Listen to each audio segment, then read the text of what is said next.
ಕನ್ನಡದೊಳಗ 340ನೇ ಪುಟ ಮಂಗಲಾಚರಣೆ. ದುರ್ಲಕ್ಷಂ ಜಯತಿ ಪರಂ ಜ್ಯೋತಿರ್ವಾಚಾಂಗಣ ಕವೀಂದ್ರಾಣಂ ಜಲಮಿವ ವಜ್ರೇ ಯಸ್ಮಿನ್ನ ಲಬ್ಧಮಧ್ಯೋಪನಿರ್ಲುತತಿ. 9ನೇ ಪುಟಿಗೆ ವ್ಯವಹಾರೋ ಅಭೂತಾರ್ಥೋ ಭೂತಾರ್ಥೋದ್ದೇಶಿತಸ್ತು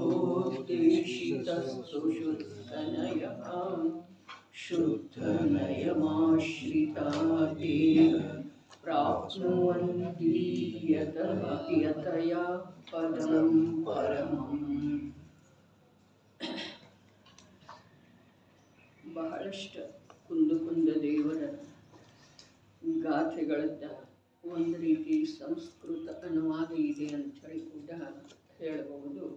ಏಕತ್ವ ಸಪ್ತತಿಯೊಳಗೆ ಬಹಳಷ್ಟು ಪೂರ ಅನುವಾದನ ಸಿಗ್ತವೆ. ಇಲ್ಲಿ ಕೂಡ ಸಮಯ ಸಾರದ 11ನೇ ಗಾಥೆದ್ದನ ಒಂದು ಲೈನ್ ಏನಿದೆ ಪೂರ ಅನುವಾದ ಇದೆ. ಅರ್ಥ: ವ್ಯವಹಾರನಯವು ಅಸತ್ಯ ಪದಾರ್ಥವನ್ನು ವಿಷಯವನ್ನಾಗಿ ಮಾಡುವಂಥದ್ದಿದೆ ಮತ್ತು ನಿಶ್ಚಯನಯವು ಯಥಾರ್ಥ ವಸ್ತುವನ್ನು ವಿಷಯವನ್ನಾಗಿ ಮಾಡುವಂಥದ್ದಿದೆ ಎಂದು ಹೇಳಲಾಗಿದೆ. ಯಾವ ಮುನಿಗಳು ಶುದ್ಧ ನಿಶ್ಚಯನಯದ ಆಶ್ರಯ ತೆಗೆದುಕೊಳ್ಳುತ್ತಾರೆ ಅವರು ಉತ್ಕೃಷ್ಟ ಪದವನ್ನು ಎಂದರೆ ಮೋಕ್ಷವನ್ನು ಪ್ರಾಪ್ತ ಮಾಡಿಕೊಳ್ಳುತ್ತಾರೆ. ಇಲ್ಲಿ ಒಂದು ಸ್ವಲ್ಪ ಪದ್ಮನಂದಿ ಆಚಾರ್ಯ ದೇವ ಇದು ಚರಣಾನುಯೋಗ ಪ್ರಧಾನ ಗ್ರಂಥದ ರಚನೆ ಮಾಡ್ತಾ ಇರುವುದರಿಂದ ಯಾವ ವ್ಯವಹಾರ ಅಸತ್ಯಾರ್ಥವನ್ನು ದರ್ಶಿಸುವಂಥದ್ದಿದೆ ಆ ವ್ಯವಹಾರದ ಅವಲಂಬನೆಯನ್ನು ಯಾವ ಮುನಿಜನರು ಬಿಟ್ಟು ಕೊಡ್ತಾರೋ ನಿಶ್ಚಯದ ಅವಲಂಬನೆಯನ್ನು ಅರ್ಥಾತ್ ಯಾವುದ ಸತ್ಯಾರ್ಥವನ್ನು ದರ್ಶಿಸ್ತಿದೆ, ನಿಜವಾಗಿ ಪದಾರ್ಥದ ಪ್ರತಿಪಾದನೆ ಮಾಡುತ್ತಿದೆ, ಅದರ ಆಶ್ರಯ ಮಾಡಿ ಉತ್ಕೃಷ್ಟ ಪದ ಅರ್ಥಾತ್ ಮೋಕ್ಷ ಪದವನ್ನು ಪ್ರಾಪ್ತ ಮಾಡಿಕೊಳ್ತಾರೆ ಅಂಥೇಳಿ ಹೇಳಿ ತಮ್ಮ ಕರ್ತವ್ಯದೊಳಗ ತಮ್ಮ ಆಚರಣೆಯೊಳಗ ಅವರು ಮುನ್ನಡೆಯುವಂಥ ಪುರುಷಾರ್ಥ ಮಾಡ್ತಾ ಇದ್ದಾರೆ ಅನ್ನೋದು ಸ್ಪಷ್ಟ ಆಗ್ತಿದೆ. ಅರೆ ಚರಣಾನುಯೋಗ ಹೊರಗೆ ಬರುವ ಮಾತು ಹೇಳೋದಿಲ್ಲ. ನಿಜವಾಗಿ ಚರಣಾನುಯೋಗ ಹೊರಗೆ ಬರುವ ಮಾತು ಹೇಳೋದಿಲ್ಲ. ಅದರ ಹೊರಗಿನದ ಮೂಲಕ ಒಳಗಿನ ಕಾರ್ಯವನ್ನು ಸೂಚನೆ ಮಾಡ್ತಿದ್ದಾರೆ. ಯಾವ ವ್ಯವಹಾರದ ಆಚರಣೆ ಇದೆ ಮುನಿ ಜೀವನದೊಳಗ ಪಂಚಮಹಾವ್ರತ ಮೊದಲಾದ 28 ಮೂಲಗುಣ ಮೊದಲಾದವುಗಳ 3 ಗುಪ್ತಿ 5 ಸಮಿತಿ ಮೊದಲಾದವುಗಳ 6 ಅವಶ್ಯಕ 7 ಕ್ರಿಯೆ ಮೊದಲಾದವುಗಳ ಯಾವ ಆಚರಣೆ ಇದೆಯೋ ಅದರ ಕಡೆಗಿನ ಲಕ್ಷ್ಯವನ್ನು ಪ್ರತ್ಯಕ್ಷ ಬಿಟ್ಟುಕೊಡುವಂಥ ಉದ್ಯಮ ಅವರು ಮಾಡ್ತಾ ಇದ್ದಾರೆ. ಮತ್ತು ಆ ಮುನಿ ಜೀವನ ಯಾರು ಜೀವಿಸ್ತಾ ಇದ್ದಾರೋ ಅಂಥವರಿಗೆ ಕೂಡ ಪ್ರೇರಣೆ ಸೂಚನೆ ನೀಡ್ತಾ ಇದ್ದಾರೆ. ಇದು ಹೊರಗಿಂದೇನಿದೆಯಲ್ಲ ಇದು ಅಸತ್ಯಾರ್ಥ ಇದೆ ಅಂಥೇಳಿ ಹೇಳ್ತಾ ಇದ್ದಾರೆ. ಯಾವುದ ಸಮ್ಯಕ್ ದರ್ಶನ ಸಮ್ಯಕ್ ಜ್ಞಾನ ಪೂರ್ವಕ ಮಹಾವ್ರತದ ಅಂಗೀಕಾರ ಇದೆಯಲ್ಲ ಆದರೆ ಹಾಗಾದರೆ ಅದನ್ನು ಬಿಟ್ಟುಕೊಡುವ ಮಾತಿಲ್ಲ. ಧಾರಣ ಮಾಡಿದ ವ್ರತವನ್ನು ಬಿಟ್ಟು ಕೊಡುವಂಥ ಪರಿಪಾಠ ಜೈನ ಕುಲೋತ್ಪನ್ನನಿಗೆ ಇರೋದನ್ನೇ ಇರ್ತಾರೆ. ವ್ರತಗಳ ಅಂಗೀಕಾರ ಅದು ಬೇಕಾದ್ರೆ ಸಣ್ಣದಿರಲಿ, ಆದರೆ ವ್ರತಗಳ ಅಂಗೀಕಾರ ಮಾಡುವ ವೇಳೆದೊಳಗ ಅವ ಸಂಪೂರ್ಣ ರೂಪದಿಂದ ಅರೆ ಏನು ಹೇಳೋದ್ರಿ ಸ್ಪಷ್ಟವಾಗಿ ಹೇಳಿದ್ರೆ ಮರಣವನ್ನು ಸಹಜ ಸ್ವೀಕಾರ ಮಾಡೋದ. ಆದ್ರೆ ಬಿಟ್ಟುಕೊಟ್ಟಿರುವಂಥ ವಸ್ತು ಅಥವಾ ಯಾವುದೊಂದು ವ್ರತ ಇದೆಯಲ್ಲ ಅದಕ್ಕೆ ಸಣ್ಣದಂತ ಹೇಳಿದೆ. ಆ ವ್ರತದೊಳಗೆ ಶಿಥಿಲತೆ ತರೋದ ಅವನಿಗೆ ಸರ್ವಥಾ ಮಾನ್ಯ ಇರುತ್ತೆ. ಯಾವನಿಗೆ? ಜೈನನಿಗೆ. ಜೈನ ಯಾರು? ಜೈನ ಯಾರ್ರಿ?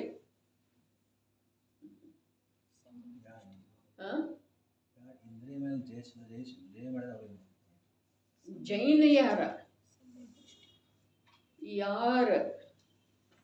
ಜಿನರ ಹೇಳಿದಂಥ ಆತ್ಮತತ್ವದ ಶ್ರದ್ಧೆಯ ಅನುಭೂತಿ ಸಹಿತ ಇದ್ದಾರೋ ಅವರು ಜೈನ. ಜಿನೇಂದ್ರ ಭಗವಂತರ ಹೇಳಿರುವಂಥ ಅಂತಃತತ್ವದ, ಆತ್ಮತತ್ವದ, ಚೈತನ್ಯ ತತ್ವದ ಅನುಭೂತಿಪೂರ್ವಕ ಶ್ರದ್ಧಾ ಜ್ಞಾನ ಯಾರಲ್ಲಿ ವರ್ತಿಸ್ತಾ ಇದೆ ಅವರು ಜೈನರಿದ್ದಾರೆ. ಹಾಗಾದ್ರೆ ವ್ರತ ಅಂಗೀಕಾರ ಯಾರು ಮಾಡ್ತಾರೆ? ಆಗಮದ ಭಾಷೆಯೊಳಗೆ ಹೇಳಿದರ ಜೈನರ ಅರ್ಥಾತ್ ಸಮ್ಯಕ್ ದೃಷ್ಟಿ ಜೀವರುಗಳೇ. ಸಮ್ಯಕ್ ದರ್ಶನದ ಅಭಾವದೊಳಗ ಜೀವನಿಗೆ ಜೈನ ಪದ ಅನ್ವಯಿಸುವುದಿಲ್ಲ ಅಂಥೇಳಿನ ಪಂಡಿತ್ ಟೋಳರ ಮಲ್ಲರ ಎಂಥ ದಿವ್ಯವಾದಂಥ ವಚನಗಳನ್ನು ಹೇಳಿದ್ದಾರೆ. ಜೋ ಜೀವ ಜೈನ ಹೇ. ಅರೆ ಜಿನ ಆಜ್ಞಾ ಕೋ ಮಾನ್ತೆ ಹೇ. ಮನ್ನಿಸುವ ಮಾತು ಏನ? ಜಿನ ಆಜ್ಞೆಯನ್ನೇನು ಯಾವ ಪ್ರಕಾರ ಭಾಷೆಯದೊಳಗ ಜೈನರ ಜೀವನ ಇದೆಯೋ ಅದನ್ನು ಚಾಚೂ ತಪ್ಪದೆ ಯಾರು ಮನ್ನಿಸ್ತಾರೋ ಅವರಲ್ಲೇ ಕೂಡ मिथ्यात्व रहता है, उसका विवेचन करते हैं. ನಿಶ್ಚಯಾಭಾಷಿ. ಹಾಗಾದ್ರೆ ಜೈನ ಯಾರು? ಯಾರ ಜಿನ ಆಜ್ಞೆಯನ್ನು ಮನ್ನಿಸ್ತಾರೆ ಅವರು ಜೈನಿದ್ದಾರೆ ಅಂಥೇಳಿ ಅಲ್ಲಿ ಹೇಳಿದರು. ಇನ್ನು ನಮ್ಮ ಕಡೆಗೆ ಬಂದ್ರೆ ಜಿನ ಆಜ್ಞೆಯನ್ನು ನಾವು ಎಷ್ಟು ಮನ್ನಿಸ್ತೇವೆ? ನಮ್ಮಲ್ಲೇ ಮಿಥ್ಯಾತ್ವ ಇದೇನಿಲ್ಲ, ಅವರು ಹೇಳಿದಾರ ಆ ಪ್ರಕಾರ ಅವಲೋಕನೆ ಮಾಡೋದಾದ ಮುಂದಿನ ಮಾತ್ರೆ. ಆದರೆ ನಾವು ಜಿನರ ಆಜ್ಞೆಯನ್ನು ಎಷ್ಟು ಮನ್ನಿಸ್ತೇವೆ?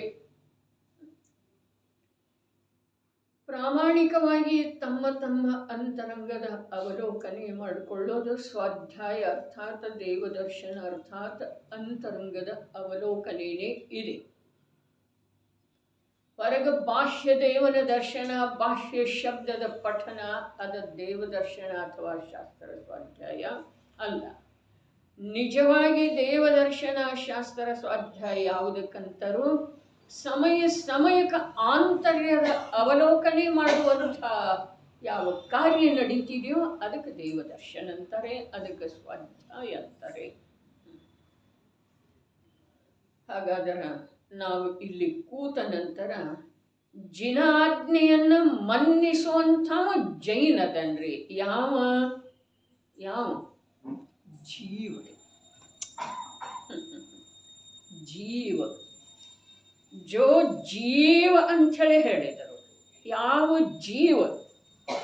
ನಾವು ಜೀವದೇವಂದ್ರೆ ಹೌದು, ಆಗಮದಲ್ಲೆಲ್ಲ ಹೇಳಿದಾರಲ್ಲ ನಾವು ಜೀವದೇವ ಅಂಥೇಳಿ. ಅದೇವೇನ್ರಿ ಜೀವ? ಜೋ ಜೀವ ಜೈನ ಹೈ. ಅರೆ ನಿನ್ನೇನು ಬಂದಿತ್ತು ಕಥನ? ಕಲಶ, ಹೊಸ ಕಲಶ ಬಂತಲ್ಲ.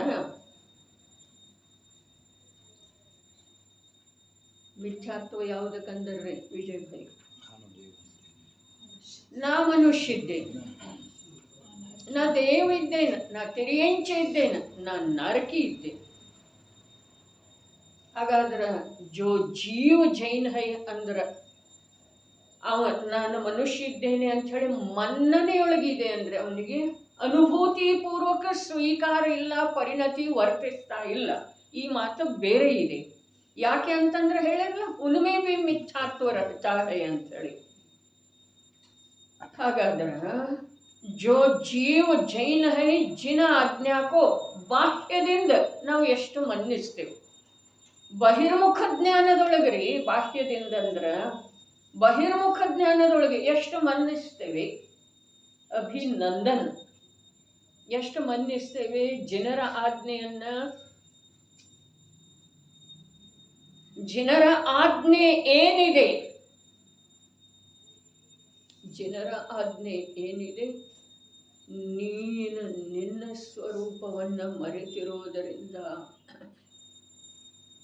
4 ಗತಿಗಳಲ್ಲಿ ಅತ್ಯಂತ ಪರಾಧೀನ. ಅತ್ಯಂತ ಶಬ್ದ ಎಲ್ಲಿ ಬಂತರೆ? ಅತ್ಯಂತ ಶಬ್ದ ಎಲ್ಲಿ ಬಂತ? ಸಂಪದದೊಳಗೆ ಬಂತಲ್ಲ. ಅತ್ಯಂತ ಅಷ್ಟವಾಗಿ ಹೋಗಿದೆ. ಹಾಗಾದ್ರೆ ಇಲ್ಲಿ ನಾವು ಜಿನೇಂದ್ರ ಪ್ರಭುವಿನ ಆಜ್ಞೆಯನ್ನ ಎಷ್ಟು ಮನ್ನಿಸ್ತೇವೆ. ಅವರೇನು ಹೇಳಿದರು?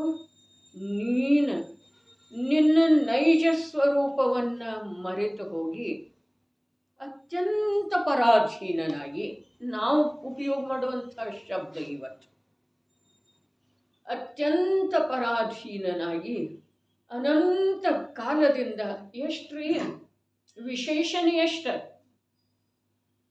ನೀನು ನಿನ್ನ ನೈಜ ಸ್ವರೂಪವನ್ನು ಮರೆತು ಹೋಗುವುದರಿಂದಲೇ, ಒಂದಿಲ್ಲಿ ವಿಶೇಷಣ ಬಂತು, ಒತ್ತು ಕೊಟ್ಟಿತಲ್ಲ, ದೀರ್ಘ. ಮರೆತು ಹೋಗುವುದರಿಂದಲೇ ಏನ? ಅತ್ಯಂತ ಪರಾಧೀನನಾಗಿ. 2ನೇ ವಿಶೇಷ. 3ನೇದ್ದೇನ? ಅನಂತ ಕಾಲದಲ್ಲಿ, ಕಳೆದ ಅನಂತ ಕಾಲದಲ್ಲಿ ಏನ್ ಮಾಡಿದಿ? ಅನಂತ ದುಃಖದ ಅನುಭವವನ್ನು ಪ್ರತಿ ಸಮಯಕ್ಕೆ ಮಾಡಿದೆ. ಇದು ಜನರ ಆಜ್ಞೆ ಇದೆ.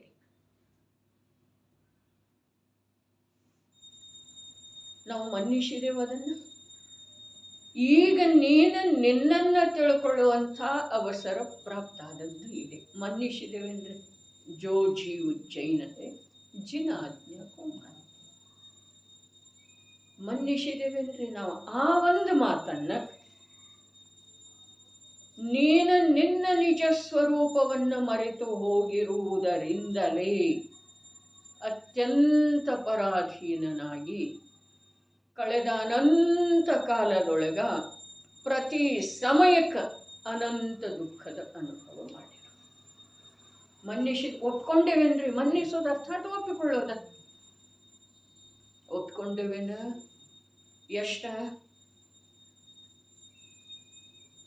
ಎಷ್ಟು ಇಲ್ಲ.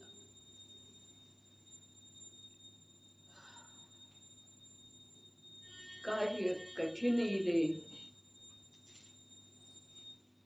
ಆದ್ರೆ ಆಗಬಾರ್ದಷ್ಟು ಕಠಿಣ ಇಲ್ಲ. ನಿನ್ನೇನು ಮೊನ್ನೆ ಬಂತಲ್ಲ, ಸೂಕ್ಷ್ಮ ಇದೆ, ಆದ್ರೆ ತಿಳಿದು ಬರಬಾರ್ದಷ್ಟು ಸೂಕ್ಷ್ಮ ಇಲ್ಲ. ಪ್ರಭು ಕಠಿಣ ಇದೆ, ಆದ್ರೆ ಆಗೋ ಸಾಧ್ಯ ಇಲ್ಲ, ಇಷ್ಟು ಕಠಿಣ ಇಲ್ಲ. ಇಲ್ಲಿ ವ್ಯವಹಾರ ಅಸತ್ಯ ಪದಾರ್ಥವನ್ನು ದರ್ಶಿಸ್ತಿದೆ ಅಂಥೇಳಿ ಆಚಾರ್ಯ ದೇವ ಚರಣಾನುಯೋಗ ಪ್ರಧಾನ ಗ್ರಂಥದೊಳಗೆ ಹೇಳ್ತಾ ಇದ್ದಾರೆ. ಶ್ರಾವಕನ ಆಚರಣೆ ಬರೆದಿದ್ದಾರೆ, ಆದ್ರೆ ಮುನಿಗಳ ಮಾತು ಹೇಳ್ತಾ ಇದ್ದಾರೆ. ಅದ್ಭುತ ಇದೆ ಅಲ್ಲ ಇದು. ಶ್ರಾವಕಾಚಾರ ಇದೆ ರೀ ಪ್ರಭು. ರತ್ನಕರಂಡ ಶ್ರಾವಕಾಚಾರ, ಪುರುಷಾರ್ಥ ಸಿದ್ಧಿ ಉಪಾಯ, ಪದ್ಮನಂದಿ ಪಂಚವಿಂಶತಿ, ಇವು 3 ಮುಖ್ಯ. ಇವುಗಳ ಅಂತರ್ಗತ 40 ಶ್ರಾವಕಾಚಾರ ಗ್ರಂಥ ಜೈನ ದರ್ಶನದೊಳಗೆ ಉಪಲಬ್ಧ ಅದವ್ರಿ. ಈ ಶ್ರಾವಕಾಚಾರ ಗ್ರಂಥದೊಳಗ ಪದ್ಮನಂದಿ ಆಚಾರ್ಯ ದೇವ ವ್ಯವಹಾರದ ಲಕ್ಷ್ಯವನ್ನು ಬಿಟ್ಟುಕೊಟ್ಟ. ಯಾವ ಮುನಿಜನರ ನಿಶ್ಚಯದ ವಿಷಯವನ್ನ ಅಂಗೀಕಾರ ಮಾಡುತ್ತಾರೋ ಅವರು ಉತ್ಕೃಷ್ಟ ಪದಾರ್ಥ ಮೋಕ್ಷ ಪದ ಪ್ರಾಪ್ತ ಮಾಡಿಕೊಳ್ತಾರೆ ಅಂಥೇಳಿ ಹೇಳಿದರು. ವ್ಯವಹಾರ ಅಭೂತಾರ್ಥ ಇದೆ ಅಂಥೇಳಿ ಹೇಳಿದರು. ಯಾರಿಗೆ ಹೇಳಿದರು? ಶ್ರಾವಕರಿಗೆ ಹೇಳಿದ್ದಾರೆ. ಯಾರ್ದು ಮಾತು ಹೇಳಿದರು? ಮುನಿಗಳದ್ದು ಮಾತು ಹೇಳಿದರು. ಯಾಕೆ? ಇವ ಅದಾನ ಶ್ರಾವಕರೇ.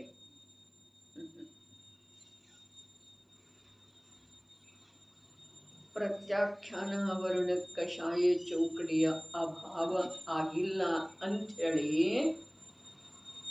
ಮಹಾವ್ರತಗಳ ಅಂಗೀಕಾರ ಮಾಡಿಲ್ಲ. ಆದರೆ ಸಾವಧ್ಯ ಯೋಗದ ತ್ಯಾಗಪೂರ್ವಕ ಸಾಮಾಯಿಕ ಮಾಡುವುದರಿಂದ ಅವ ಮುನಿ ಹಾಗೇನ ಅದ. ಎಲ್ಲಿ ಒಂದಕ್ಕೊಂದು ಯಾವ ರೀತಿ ಕನೆಕ್ಷನ್ ಇದೆ ರೀ. ನಾವು ಯಾವುದ್ರೊಳಗದೇವ್ರಿ? ಜೋ ಜೀವ್ ಜೈನ್ ಹೈ ಜನ ಆಜ್ಞಾಪಂತೆ ಎಷ್ಟು ಮನ್ನಿಸ್ತಾ ಇದ್ದೇವ್ರಿ. ಎಷ್ಟು ನಿವೃತ್ತಿಯ ಭಾವ ಇದೆ ಸುಧಾತಾಯಿ. ನಿಮ್ಮದು ನಂದು ನೋಡೋದ್ರೆ ಎಷ್ಟು ನಿವೃತ್ತಿಯ ಭಾವ ಇದೆ. ಈ ಸಂಸಾರದೊಳಗೆ ಪ್ರವೃತ್ತಿಯ ಸಲುವಾಗಿ ಯಾವುದು ಆಧಾರ ಇದೆ? ಈಗ ಯಾವುದು ಇದೆ? ಸಂಪೂರ್ಣ ಅವುಗಳಿಂದ ನಿವೃತ್ತಿನೇ ಬೇಕಲ್ಲ? ಬೇಕು ಅಥವಾ ಬೇಡ? ಬರೇ ದಶ ಪ್ರಾಣಗಳಿಂದ ಜೀವನ ನಡೀತಿದೆ ಅಂಥೇಳಿ ಅದಕ್ಕೆ ವಯೋವೃದ್ಧತೆ ಅನ್ನೋದೇನ್ರಿ?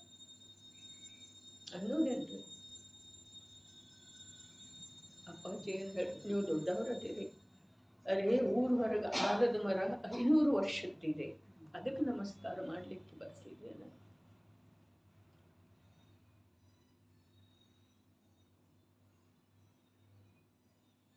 ಯಾರಿಗೆ ನಿವೃತ್ತಿ? ಯಾರಿಗೆ? ಯಾರು ಜೀವನದ ಅನೇಕ ಹಂತಗಳನ್ನು ದಾಟಿ ಬಂದಿದ್ದಾರೋ, ಈ ಜೀವನದ ಕಾಲಂತೂ ಅನಂತ ಕಳೆದು ಹೋಗಿದೆ, ಆ ಮಾತು ಬೇರೆ. ಈ ಜೀವನದ ಅನೇಕ ಹಂತಗಳನ್ನು ದಾಟಿ ಬಂದಿದ್ದಾರೋ, ಅನೇಕಾನೇಕ ರೀತಿಯಿಂದ ಸರ್ವ ರೀತಿಯಿಂದ ಅನ್ಬಹುದು. ಏನ ಸಂಸಾರದ ಅಸಾರತೆಯನ್ನು ನೋಡಿದಾರೋ, ಭೋಗದ ಅಸಾರತೆಯನ್ನು ಆಂತರ್ಯದೊಳಗೆ ಕಂಡಿದಾರೋ ಅವರು ಜೈನರೇ. ಆಯುಗಲೆ ಮನನಾಗಲೆ ಅನ್ನೋರು ಜೈನರ ಅಲ್ಲ. ಅಳಿಯುವುದು ಆಯು, ಅಳಿಯದು ಮನಸ್ಸು, ಅಳಿಯದು ಆಶೆಯು. ಅದು ಕೂಡ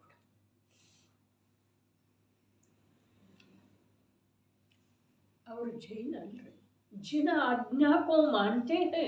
ಅವರಲ್ಲೇ ಕೂಡ ಮಿಥ್ಯಾತ್ವ ಇರುವಂಥ ಮಾತನ್ನ ಟೋಡರ್ ಮಲ್ಲರ ತೆಗೆದು ಹಾಕುವ ಸಲುವಾಗಿ ಎತ್ತಿ ತೋರಿಸ್ತಾ ಇದ್ದಾರಂದ ಮೇಲೆ ಜನರ ಆಜ್ಞೆಯನ್ನೇ ಯಾರು ಮನ್ನಿಸುವುದಿಲ್ಲ, ಯಾರ ಜೀವನ ಇಲ್ಲ.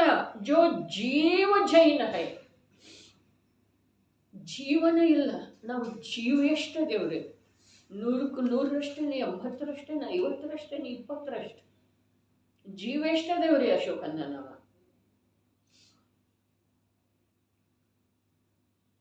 ಜೋ ಜೀವ ಜೈನ ಹೇ. ಅರೆ ಜಿನೇಂದ್ರ ಪ್ರಭುವಿನ ವಚನದ ಶ್ರವಣ, ಜಿನೇಂದ್ರ ಪ್ರಭುಗಳಿಂದ ಹೇಳಲ್ಪಟ್ಟಿರುವಂತಹ ಸ್ವರೂಪದ ಪರಿಚಯ ಮಾಡಿಸಿಕೊಡುವ ಆಗಮದ ಸ್ಪರ್ಶ ಮಾಡಬೇಕಾದ್ರೆ ಕೂಡ ಯಾವ ಪ್ರಕಾರದ ಯೋಗ್ಯತೆ ಬೇಕು? ಅಂತರಂಗದೊಳಗೆ ನೋಡ್ಕೊಳ್ಳಿಕ್ಕೆ ಬೇಕು, ಕಂಪಾಯಮಾನ ಆಗಬೇಕ್ರಿ ಭರದ್ವಾಯಿ. ಎಲ್ಲಿ ಮೈ ಮರ್ತಿದ್ದೇವೆ? ಎಷ್ಟು ಮರ್ತಿದ್ದೇವೆ? ಜಿನ ಆಜ್ಞಾಕೋ ಮಾನ್ತೆ. ಜಿನ ಆಜ್ಞೆಯನ್ನು ಮನ್ನಿಸುವುದು ಅರ್ಥಾತ್ ನಾನು ಜೀವಿದ್ದೇನೆ ಇಷ್ಟ ವಿಕಲ್ಪದೊಳಗೆ ಸಂಪೂರ್ಣ ನಂಬೋದ್ರಿ. ಎಷ್ಟು ನಂಬಿದೇವನ? ಅರೂಪಿ ಜೀವ ಏನೇನು ಮಾಡ್ತಾನ್ರಿ? ಏನೇನು ಮಾಡ್ತಾನೆ? ಧನ ಸಂಪಾದನೆ ಮಾಡ್ತಾನೆ, ಅಡುಗೆ ಮಾಡ್ತಾನೆ, ಏನು ಮಾಡ್ತಾನೆ? ಅರೂಪಿ ಜೀವ. ಅರೆ ಜೋ ಜೀವ ಜೈನ ಹೇ. ಯಾರ ಜಿನರು ಹೇಳಿದ ಪ್ರಕಾರ ತನ್ನನ್ನು ಜೀವ ಅಂತ ಹೇಳಿ ತಿಳ್ಕೊಂಡಿದ್ದಾರೋ ಅವರಲ್ಲೇ ಕೂಡ ಮಿಥ್ಯಾತ್ವ ಇರುವ ಮಾತನ್ನ ಅಲ್ಲಿ 7ನೇ ಅಧ್ಯಾಯದ ಪ್ರಾರಂಭದೊಳಗೆ ತಗೊಂಡ್ರು. ಇಲ್ಲಿ ಆಚಾರ್ಯ ದೇವ ಹೇಳ್ತಾ ಇದ್ದಾರೆ ಶ್ರಾವಕರಿಗೆ, ಏನ ವ್ಯವಹಾರ ಅಸತ್ಯ ಅರ್ಥದ ಪ್ರತಿಪಾದಕ ಇದೆ. ಅದರಿಂದ ಅದರ ಆಶ್ರಯವನ್ನು ಬಿಟ್ಟು ಯಾವುದು ಸತ್ಯಾರ್ಥದ ಪ್ರತಿಪಾದಕ ಇದೆಯೋ ಅಂಥ ನಿಶ್ಚಯದ ಅವಲಂಬನೆ ಮಾಡ್ತಾರೆ, ಅರ್ಥಾತ್ ಪದಾರ್ಥದ ಅವಲಂಬನೆ ಮಾಡ್ತಾರೆ. ಆ ಮುನಿಗಳ ಶ್ರಾವಕನಿಗೆ ಹೇಳ್ತಾ ಇದ್ದಾರೆ. ಯಾಕೆ ಅಂತಂದ್ರೆ ಆ ಮುನಿ ಆಗಾಮಿದಾನನ್ರಿ ಅಥವಾ ಆಗಿದ್ದಾನ್ರಿ? ಯಾವ ಪ್ರಕಾರ ವಿಷಯ ಗೊತ್ತಿದ್ದದ್ದನೇ ಇದೆ. ಮಧ್ಯಲೋಕದೊಳಗೆ ದೇಹ ಸಹಿತ ಕರ್ಮ ಸಹಿತ ಸಂಜೋಲನ ರಾಗ ಸಹಿತ ವಿಹಾರ ಮಾಡ್ತಾ ಇರುವಂಥ ಮುನಿರಾಜರ ಸಿದ್ಧರ ಇದ್ದಾರೋ ಆ ಪ್ರಕಾರ ಮನೆಯಲ್ಲಿ ಇರುವಂಥ ಶ್ರಾವಕ ಮುನಿ ಇದ್ದಾನೆ. ಇದಕ್ಕೆ ಆಗಮದೊಳಗೆ ಶಬ್ದ ಏನು ಹೇಳಿದ್ರು? ಏನು ಹೇಳಿದ್ರು ಸುಧಾತಾಯಿ?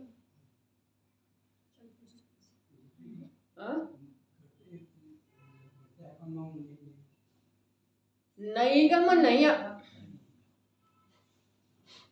ನಾಳಿನದನ್ನ ಈಗ ಅವನ ಮೇಲೆ ಆರೋಪ ಮಾಡಿ ಹೇಳು. ನೈಗಮ ನಯ. ಅರೆ, ಯಾವ ಸಾಧಕದನೋ ಅವನಿಗೆ ನೈಗಮನಯ ರೀ. ಯಾವ ಸಮ್ಯಕ್ ದೃಷ್ಟಿ ಅದನೋ ಅವನಿಗೆ ನೈಗಮನಯ, ಭಾವಿ ನೈಗಮನಯ ಅನ್ವಯಿಸ್ತಿದ್ದಾರೆ. ಶ್ರೇಣಿಕ ನಾಳೆಯ ತೀರ್ಥಂಕರದನು ಅಂಥೇಳಿ ಅವನಿಗೆ ಭಾವಿ ತೀರ್ಥಂಕರ ರೂಪದಿಂದ ಅರ್ಘ್ಯ ಸಮರ್ಪಣೆ ಮಾಡಲಾಗುತ್ತದೆ. ನೈಗಮನಯ, ಭಾವಿ ನೈಗಮನಯ ಏನು ಹೇಳ್ತಿದೆ? ನಿಶ್ಚಿತವಾಗಿ ಆಗಮದನ್ರಿ ತೀರ್ಥಂಕರ. ಅದರೊಳಗೆ ಯಾವುದಾದರೂ ಸಂದೇಹ ಇದೆ? ಸರಿಯಾದ ಪ್ರಕಾರ ಈ ಶ್ರಾವಕ ಮುನಿ ಆಗಮದನ್ರಿ. ಮುನಿ ಕಥೆ ಕೇಳಿ ಮನೆಗೆ ಹೋಗವಲ್ಲ. ಮುನಿ ಕಥೆ ಕೇಳಿ ಮಿಥ್ಯಾತ್ವದ ಪೋಷಣೆ ಮಾಡವಲ್ಲ. ಮುನಿ ಕಥೆ ಕೇಳಿ ದೇಹದ ಸಂರಕ್ಷಣೆ ಮಾಡವ ಅಲ್ಲ. ಕಥೆ ಕೇಳಬೇಕಾದ್ರೂ ಕೂಡ ಯೋಗ್ಯತೆ ಬೇಕ್ರಿ ನಮ್ಮಲ್ಲಿ. ಅರೆ, ದೇಹದ ಸಂರಕ್ಷಣೆಯ ಭಾವ ಜೈನ ಕುಲೋತ್ಪನ್ನನಿಗೆ ಇರೋದನೇ ಇಲ್ರಿ. ಇಂದ ಧಾರ್ಮಿಕರ ಅಂಥೇಳಿ ಗುರುತಿಸಲ್ಪಡುತ್ತಿರುವವರೆಲ್ಲರಿಗೂ ದೇಹದ ಒಂದು ದೊಡ್ಡ ಸಮಸ್ಯೆ ಆಗಿದೆ.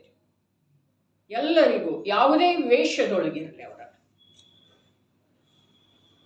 ಆರೋಗ್ಯಕರವಾದಂಥ ಆಹಾರದ ಪ್ರತಿಪಾದನೆ ನಿರ್ಗ್ರಂಥ ಮುನಿಗಳು ಮಾಡ್ತಾರೆ ಅಂತಂದ್ರೆ ಇದಕ್ಕಿಂತ ಧರ್ಮದ ವಿಡಂಬನೆ ಇನ್ನಾವುದಿದೆ? ಯಾವುದಿದೆ? ಹಾಗಾದರೆ ನಾವು ಅದರದೇ ಅನುಮೋದನೆ ಮಾಡುವವರಾಗಿ ಉಳಿಯೋದೇನ್ರಿ? ಅದೇ ಶ್ರೇಣಿಯೊಳಗಿರೋದೇನ್ರಿ? ಅದೇ ಮಾರ್ಗದೊಳಗ ಸ್ವಲ್ಪ ಧಕ್ಕಾಮುಕ್ಕಿ ಮಾಡಿ ಮುಂದೆ ಹೋಗ್ಲಿಕ್ಕೆ ಪ್ರಯತ್ನ ಮಾಡೋದೇನ್ರಿ? ಅದೇ ಮಾರ್ಗದೊಳಗೆ ಸ್ವಲ್ಪ ಇನ್ನೊಬ್ಬರನ್ನ ಹಿಂದೆ ಹಾಕಿ, ಮಧುಕರನ್ನ ಅದೇ ಮಾರ್ಗದೊಳಗ ಹಿಂದೆ ಹಾಕಿ ಮುಂದೆ ಸಾಗೋದೇನ್ರಿ? ಏನು ಹಿಂದೆ ಉಳಿದ ಮಾರ್ಗ ಬದಲಾಯಿಸೋದು ಸುಧಾತಾಯಿ? ಹಿಂದೆ ಉಳಿದು ಹಿಂದುಳಿದ ಜನಾಂಗ ಅಲ್ಲ.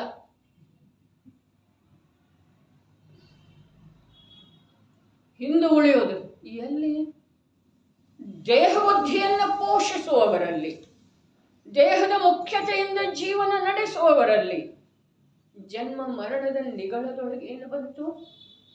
ದೇಹದ ಪ್ರಾಧಾನ್ಯತೆಯಿಂದ ಮರಣ ಏನಿದೆ ಅದ ನವೀನ ದೇಹಕ್ಕೆ ಕಾರಣ ಇದೆ, ದೇಹ ಧಾರಣಿಕ. ಆತ್ಮನ ಮುಖ್ಯತೆಯಿಂದ ದೇಹ ತ್ಯಾಗ ಯಾವುದು ಇದೆಯೋ ಅದ ದೇಹಗಳ ಅಭಾವಕ್ಕೆ ಆಧಾರ ಆಗಿದೆ. ಬರೇ ಹೇಳೋದೊಂದ ಮಾಡೋದೊಂದನ್ನ ನಡೆದಿದೆಯೋ ಅಥವಾ ಇಲ್ರಿ? ಭವತಾಪ ವಿನಾಶನಾಯ ಜನ್ಮಜರ ಮೃತ್ಯು ವಿನಾಶನಾಯ ಅಕ್ಷಯ ಪದ ಪ್ರಾಪ್ತಯ ಕಾಮಬಾಲ ವಿಧ್ವಂಸನಾಯ. ಎಲ್ಲಿದೆ ರೀ? ಎಲ್ಲಿದೆ? ಇಚ್ಛೆಯ ರೂಪದ ಬಾಣದಿಂದ ಪೀಡಿಸಲ್ಪಡುವಂಥ ಚೈತನ್ಯದ ಪರಿಣಾಮವನ್ನು ಎಷ್ಟು ಸಂರಕ್ಷಣೆ ಮಾಡಿದ್ದಾಯ್ತು. ಇಚ್ಛಾರಹಿತ ಸ್ವಭಾವದ ಮುಖ್ಯತೆಯಿಂದ ಅದರ ಸಂರಕ್ಷಣೆಯಾಗ್ತಿದೆ. ಬುದ್ಧಿಯೊಳಗ ತ್ರಿಕಾಲದಲ್ಲೂ ಇಚ್ಛೆಯಿಂದ ಅಸ್ಪೃಷ್ಟವಿರುವಂಥ ಯಾವ ಜ್ಞಾನ ದರ್ಶನ ಸಹಜ ಸ್ವಭಾವ ಇದೆಯೋ ಅದ ದೃಷ್ಟಿಯೊಳಗ ಜ್ಞಾನದೊಳಗ ಮುಖ್ಯ ಆಗುವುದರಿಂದ ಕಾಮಬಾಣದ ವಿಧ್ವಂಸ ಆಗುವಂಥ ಮಾರ್ಗ ಶಿಲ್ತಿದೆ. ಒಂದೊಂದರದ್ದು ವಿಚಾರ ಮಾಡೋದು ಅಷ್ಟ ದ್ರವ್ಯಗಳ ಮೂಲಕ ಜಿನ ಭಗವಂತರ ಸಾನ್ನಿಧ್ಯದೊಳಗ ಪ್ರಮಾಣ ಮಾಡ್ತಾ ಇರ್ತಾನ್ರಿ. ಇವ ಅವರಿಗೆ ಬೆಳಗ್ತಾ ಇರ್ತಾನು, ಪ್ರಮಾಣ ಮಾಡ್ತಾ ಇರ್ತಾನ, ಪ್ರತಿಜ್ಞೆ ಮಾಡ್ತಾ ಇರ್ತಾನ. ವಿಜಯ್ ಭಾಯಿ ಪ್ರತಿಜ್ಞೆ ಮಾಡ್ತಾ ಇರ್ತಾನೆ, ನನಗೆ ಜನ್ಮ ಜರ ಮರಣವನ್ನ ನಾಶ ಮಾಡು. ಇದು ನೋಡು, ನಿನ್ನ ಚರಣ ಸಾಕ್ಷಿಯಾಗಿ ಹೇಳ್ತಾ ಇದ್ದೇನೆ, ಅದರಲ್ಲಿ ನಾನು ತಪ್ಪು ಮಾಡುವ ಸಾಧ್ಯ.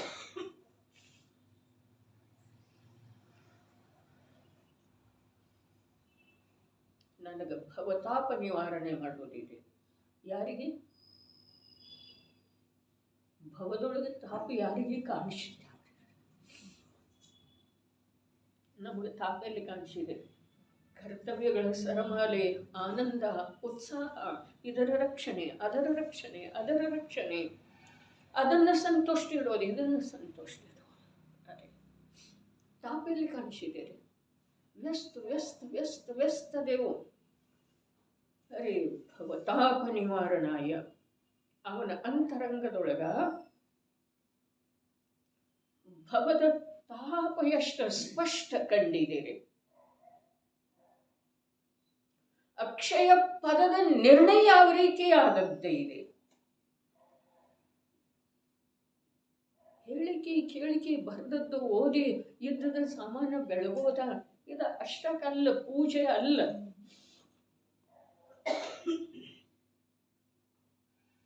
ಜಗದ ನೀತಿಯನ್ನು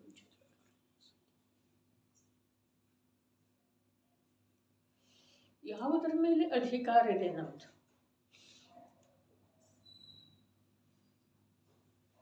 ಜಗದ ನಿಧಿಯನ್ನು ಜಗಕ್ಕರ್ಪಿಸುತ್ತ ತಮ್ಮಯ ನಿಧಿಯಲ್ಲಿ ತಾವು ಆಶಿಸುತ್ತ.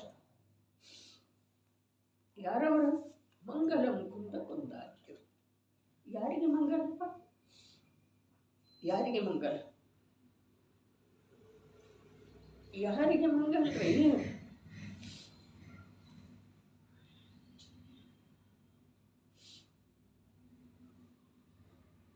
ಯಾರಿಗೆ? ತನ್ನ ಜೀವನ, ತಾನು ಇದುವರೆಗೆ ಮಾಡಿದ ಜೀವನ, ಇದುವರೆಗೆ ನೀ ಮಾಡಿದ ಜೀವನ ಹೇಗಿದೆ?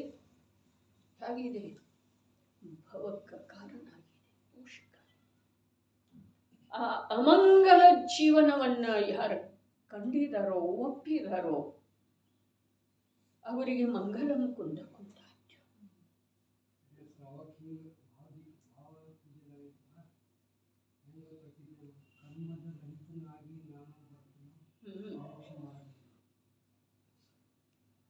ಅವನು ಎಲ್ಲದನ್ರಿ? ಅವನು ಲೋಕದೊಳಗೆ ಅದನೇನ? ಅವನ ಭಾವದೊಳಗೆ ಲೋಕ ಇದೆಯೇನ? ಶಬ್ದ ಹೇಳ್ತಾ ಇದ್ರೂ ಕೂಡ ಅವನು ಶಬ್ದದೊಳಗಿಲ್ಲ. ಶಬ್ದದ ಕರ್ತ ಇಲ್ಲ.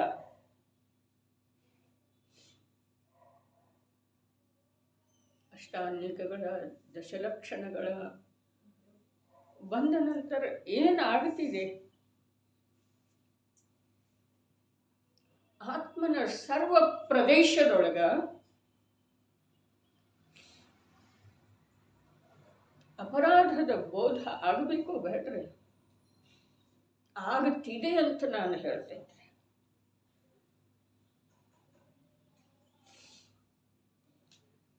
ಎಲ್ಲಿದೆ?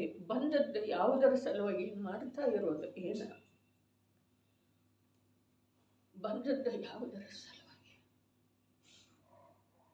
ಸಂಯೋಗದ ಸೇವೆ ಮಾಡುವ ಸಲುವಾಗಿ, ಸಂಯೋಗದೊಳಗೆ ಸಂತುಷ್ಟ ಆಗುವ ಸಲುವಾಗಿ, ಸುಖವನ್ನು ಕಂಡುಕೊಳ್ಳುವ ಸಲುವಾಗಿ, ಅರೆ ಸಂಯೋಗದ ದೃಷ್ಟಿಯನ್ನು ಸರ್ವಥಾ ಬಿಟ್ಟುಕೊಡುವ ಸಲುವಾಗಿ, ಈ ಭವಕ್ಕೆ ಬಂದದ್ದು ಶಾಸ್ತ್ರ ಸ್ವಾಧ್ಯಾಯಕ್ಕೆ ಬಂದದ್ದು ಮಾತು ಹೇಳ್ತಾ ಇಲ್ಲ. ಈ ಭವಕ್ಕೆ ಬಂದದ್ದು ಯಾವುದರ ಸಲುವಾಗಿ? ಅನಾದಿಕಾಲೀನ ಸಂಯೋಗ ದೃಷ್ಟಿಯನ್ನ ಮುಚ್ಚಿಬಿಡೋದಿದೆ.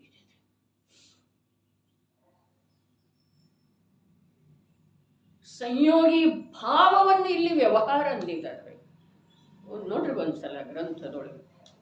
ವ್ಯವಹಾರ ನಯವು ಅಸತ್ಯ ಪದಾರ್ಥವನ್ನು ವಿಷಯವನ್ನಾಗಿ ಮಾಡುವಂಥದ್ದಿದೆ ಮತ್ತು ನಿಶ್ಚಯ ನಯವು ಯಥಾರ್ಥ ವಸ್ತುವನ್ನು ವಿಷಯವನ್ನಾಗಿ ಮಾಡುವಂಥದ್ದಿದೆ ಎಂದು ಹೇಳಲಾಗಿದೆ. ಎಲ್ಲಿ ಹೇಳಲಾಗಿದೆ? ಎಲ್ಲಿ ಹೇಳಲಾಗಿದೆ? ಸರ್ವಜ್ಞ ಪ್ರಣೀತ ಶಾಸ್ತ್ರದೊಳಗೆ, ಮಾರ್ಗದೊಳಗೆ, ಸಮಯಸಾರದೊಳಗೆ ಹೇಳಲಾಗಿದೆ ಅಲ್ಲ. ಎಲ್ಲಿ ಹೇಳಲಾಗಿದೆ? ಸರ್ವಜ್ಞ ಪ್ರಣೀತ ಶಾಸ್ತ್ರದೊಳಗೆ, ಮೋಕ್ಷ ಮಾರ್ಗದೊಳಗೆ ಹೇಳಲಾಗಿದೆ. ಏನ? ವ್ಯವಹಾರ ಅಸತ್ಯ ಪದಾರ್ಥವನ್ನ ವಿಷಯವನ್ನಾಗಿ ಮಾಡುವಂಥದ್ದು ಇದೆ. ನಿಶ್ಚಯ ನಯ ಯಥಾರ್ಥ ವಸ್ತುವನ್ನ ವಿಷಯವನ್ನಾಗಿ ಮಾಡುವಂಥದ್ದು ಇದೆ.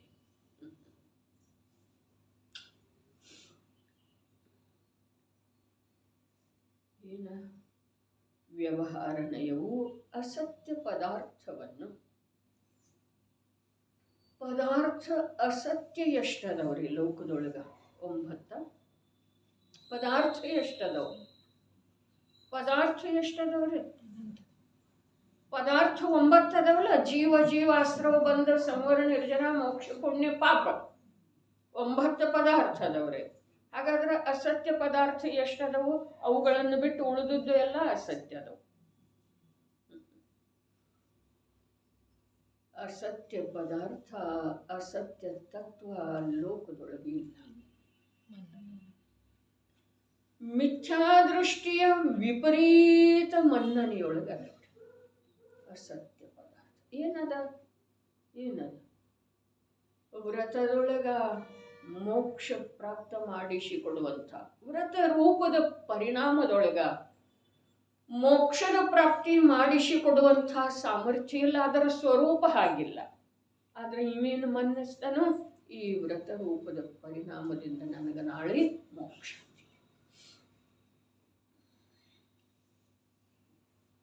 ಯಾವುದರಿಂದ ಯಾವುದಾಗ್ತಿದೆ? ಮಿಥ್ಯಾತ್ವ ಯಾವುದು? ಅಸತ್ಯ ಪದಾರ್ಥ ಯಾವುದು? ಇಲ್ಲಿ ಕಲಶದ ವಿಷಯವನ್ನು ಬಿಟ್ಟು ಬೇರೆ ಏನ್ರ ಇದೆ? ಹೀಗೆ ಮಾತಿಲ್ಲ. ಒಬ್ಬ ಆಚಾರ್ಯರು ಇನ್ನೊಬ್ಬರ ಆಚಾರ್ಯರ ವಿರೋಧ ರೂಪವಾಗಿ ಬರೀತಾರೋ? ಹೀಗೆ ಮಾತಿಲ್ಲ. ಶಬ್ದ ಸ್ವಲ್ಪ ಭಿನ್ನಾಗಿ ಕಂಡು ಬಂದ್ರೂ ಕೂಡ ವಿಷಯ ಅದೇ ಇದೆಯಲ್ಲ. ಮಗಳ ಗಂಡ ಅಂಥೇಳಿ ಹೇಳಿದ್ರೂ ಒಂದೇ, ಅಳಿಯ ಅಂಥೇಳಿ ಹೇಳಿದ್ರೂ ಒಂದೇ ಇದೆ ರೀ. ಶಬ್ದ ಬೇರೆ, ಪ್ರತಿಪಾದನೆ ವಿಷಯ ಯಾವುದರೆ? ಯಾರು ಜಯಿಸಿದಾರೋ ಅವರ ಜಿನರ ಅಂಥೇಳಿ ಹೇಳಿದ್ರನು ಅಂತ, ಯಾರ ಸ್ವಭಾವದೊಳಗೆ ಅನಂತ ಆನಂದದ ಅನುಭವ ಮಾಡ್ತಾ ಇದ್ದಾರೆ ಅವರ ಜಿನರ. ಅಸ್ತಿ ನಾಸ್ತಿ. ಅಸ್ತಿ ಯಾವುದ ತನ್ನ ಆನಂದದೊಳಗೆ ತಾನ ನಿಮಗ್ನ. ನಾಸ್ತಿ ಯಾವ ಅನಾದಿ ಕಾಲದಿಂದ ನಡೆದು ಬರ್ತಾ ಇರುವಂಥ ವಿಕಾರದ ಪರಂಪರೆಯನ್ನ ನಷ್ಟ ಮಾಡಿದ್ದಾರೆ. ಎರಡೂ ಒಂದೇ ಇದೆ ಅಲ್ಲ, ಒಂದೇ ವಿಷಯವನ್ನ ಹೇಳ್ತಿದೆಯಲ್ಲ, ಒಂದೇ ವಸ್ತುವನ್ನ ತೋರಿಸ್ತಿದೆಯಲ್ಲ. ಅಸ್ತಿ ನಾಸ್ತಿ, ಶಾತ್ ಅಸ್ತಿ ಶಾತ್ ನಾಸ್ತಿ. ಅರೆ ಜನಾಗಮದ ಮೂಲೆಯಲ್ಲಿದೆ, ಅದನ್ನು ತಿಳಿಯಲಾರದೆ, ಅದನ್ನು ಅರ್ಥವಿಸಿಕೊಳ್ಳಲಾರದೆ ನಾವು ಅನೇಕ ಶಾಸ್ತ್ರಗಳನ್ನು ಓದಿದರನು ಕೂಡ ಓದಿದರೆನಿತದು ಶಾಸ್ತ್ರಗಳ ತಿಳಿಯದಿರಾತ್ಮನ ಜಡರಿ. ಆತ್ಮನನ್ನು ತಿಳಿದೇ ಹೋದ್ರ ಅವರು ಜಡ ಅಚೇತನ್. ಯಾಕೆ? ಅವರು ತಿಳಿತಾ ಇಲ್ಲ, ಶಾಸ್ತ್ರ ತಿಳಿತಾ ಇದ್ದಾರಲ್ಲ. ಶಾಸ್ತ್ರ ತಿಳಿಯೋದಕ್ಕೆ ತಿಳುವಳಿಕೆ ಅಥವಾ ಜ್ಞಾನ ಅನ್ನೋದಿಲ್ರಿ. ಯಾವುದು ತಿಳಿಯುವಂಥವನನ್ನು ತಿಳಿತಿದೆಯೋ ಅದು ಒಂದೇ ಜ್ಞಾನ ಇದೆ ಲೋಕದೊಳಗ, ಉಳಿದದ್ದೇ ಯಾವುದೂ ಜ್ಞಾನ ಇಲ್ಲ.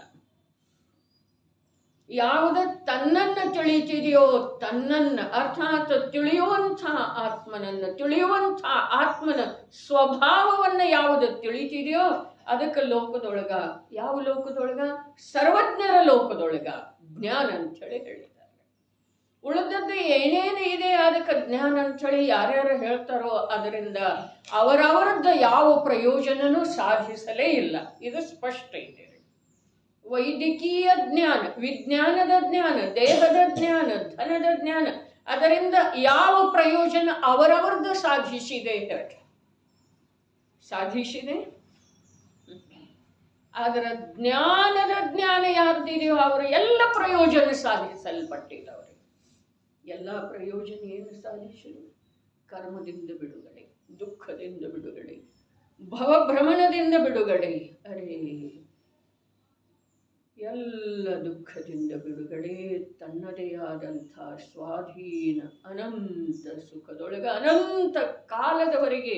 ಒಂದು ಸಮಯ ಬಿಡುಗಡೆಯ ಮಾತಿಲ್ಲ, ಒಂದು ಭವ ಬಿಡುಗಡೆಯ ಮಾತಿಲ್ಲ, ಆದರೆ ಅನಂತ ಕಾಲದವರೆಗೆ ಪರಾಧೀನತೆಯಿಂದ ಪರಿಮುಕ್ತಾಗಿ ಅನಂತ ಅನಂತ ಅನಂತ ಅನಂತ ಸುಖವನ್ನು ಪ್ರತಿ ಸಮಯಕ್ಕೆ ಭೋಗಿಸುವಂಥ ಮಂಗಲಮಯ ಜೀವನ ಅವ್ರದ್ದಾಗಿದೆ ರೀ. ಯಾರ್ದ?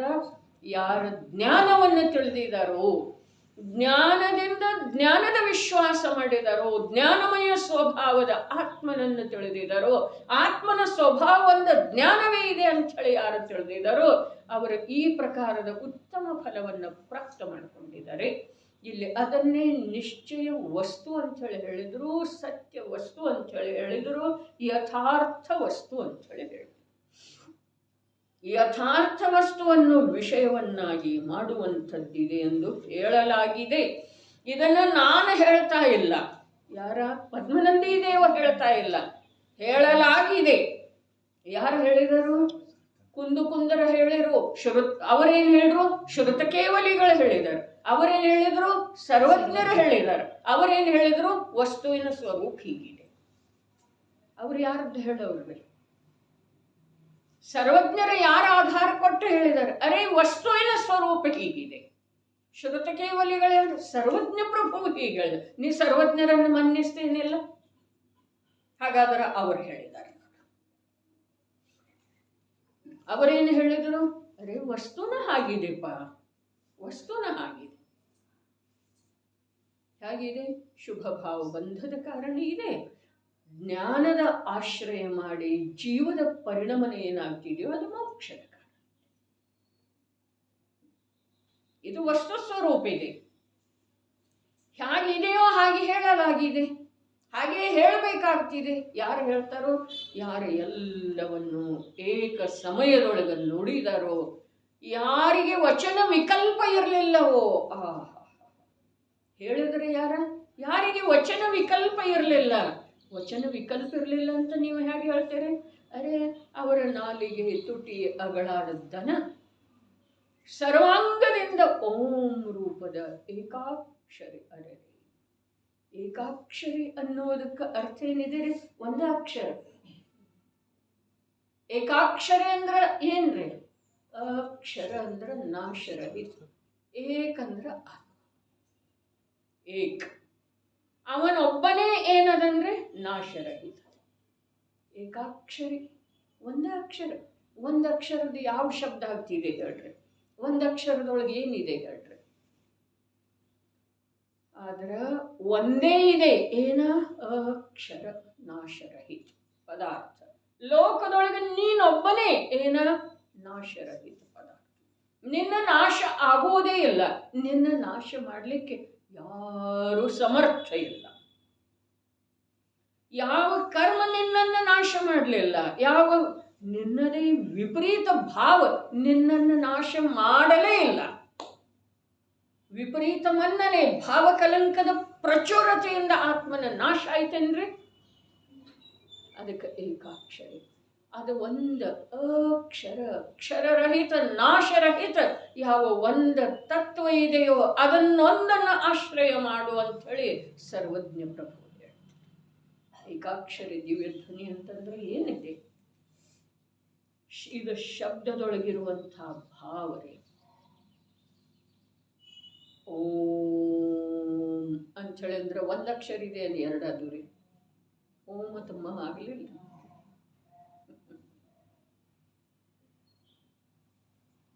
ಅದರ ಹಾಗಿಲ್ಲ ಪ್ರಭು. ಮರ್ಮವನ್ನ, ರಹಸ್ಯವನ್ನ, ಸತ್ವವನ್ನ ಹಿಡಿದುಕೊಳ್ಳದೆ ಹೋದರೆ ಏನೂ ಆಗ್ಬೋದು.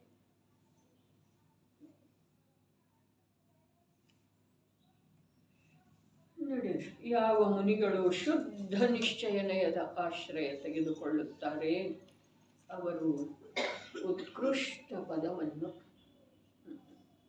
ಉತ್ಕೃಷ್ಟ ಪದ ಯಾವುದ? ಅದಕ್ಕೆ ಬಿಡಿಸಿ ಹೇಳಿದರು ಮೋಕ್ಷ. ಮೋಕ್ಷ ಅಂದ್ರೆ ಏನ? ಮೋಹದ ಕ್ಷಯ. ಮೋಹದ ಕ್ಷಯ ನಾಶ ಸರ್ವಥಾ. ಯಾವುದರಿಂದ ಜೀವದ ಪ್ರಕಟ ಸ್ವಭಾವದ ನಾಶ ಆಗ್ತಾ ಇತ್ತೋ, ಏನ?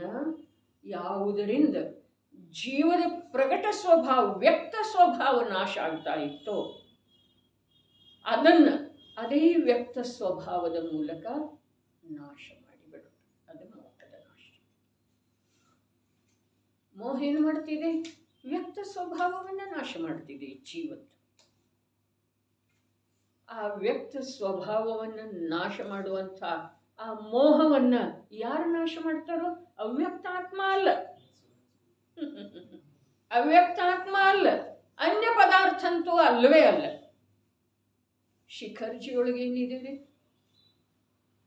ಏನಿದೆ ಶಿಖರ್ಜಿಯೊಳಗೆ? ಶಿಖರ್ಜಿಯೊಳಗೆ ಏನೂ ಇಲ್ಲ. ಆ ಕ್ಷೇತ್ರದೊಳಗೆ ಹೋದ ನಂತರ ಭವ್ಯ ಜೀವದಲ್ಲಿ ಅಂತಃ ತತ್ವದ ಅರಿವು ಮೂಡಿ ಬಂದ ಆ ಮೋಹದ ಕ್ಷಯ ಮಾಡುವಂತಹ ಸಾಮರ್ಥ್ಯ ಆ ವ್ಯಕ್ತ ಸಾಮರ್ಥ್ಯದೊಳಗೆ, ವ್ಯಕ್ತ ಪರ್ಯಾಯದೊಳಗೆ ಬರ್ತಿದೆ. ಬಂದರೆ ಅವನು ಶಿಖರ್ಜಿಗೆ ಹೋದರೆ. ವಿಕಲ್ಪದೊಳಗಡೆ ನನ್ನ ಕಾರ್ಯ ಅಲ್ಲಿ ಬಂದದ್ದು ಯಾತಕ್ಕ?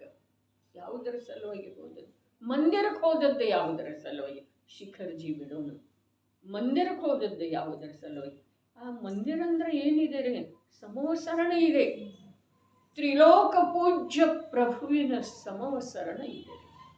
ಆ ಸಮವಸರಣದೊಳಗೆ ಹೋದ ನಂತರ ಸಮಾನ ಅವಸರ ಬೇಕೋ ಬೇಡ್ರಿ? ನನ್ನ ಅಂತರಂಗದೊಳಗ ಸಮಾನ ಅವಸರ.